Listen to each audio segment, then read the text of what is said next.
तर पुण्यामध्ये मृत पावलेल्या गर्भवती महिला तनिषा भिसे यांचं मंगेशकर रुग्णालयात आधी चेकअप केल्याचे रिपोर्ट एबीपी माझाच्या हाती लागलेत। रुग्णालयाने एक परिपत्रक काढत भिसे कुटुंबाच्या चुका दाखवल्यात। त्यावर आरटीआय कार्यकर्ते विजय कुंभार यांनी माहिती अधिकारांतर्गत रुग्णालयाच्या परिपत्रकावर सवाल उपस्थित केले आहेत। रुग्णालय सांगतं की रुग्ण पुढच्या नियोजित भेटीसाठी आलीच नाही, पण पुरावे दाखवतात की डॉक्टरांनी पुढची अपॉइंटमेंट 2 एप्रिलसाठी दिली होती आणि गर्भवती महिला त्याआधीच म्हणजे 28 मार्चला परत आली होती।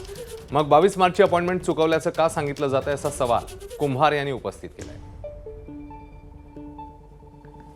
रुग्णालय प्रशासनाने जो अहवाल तयार केला त्याच्यामध्ये त्यांनी असं म्हटलं होतं की त्या महिला मध्येच निघून गेल्या, त्या सातत्याने इथं उपचार घेत नव्हत्या, त्यांना 22 तारखेला त्या बोलवल्या तर आल्या नाही।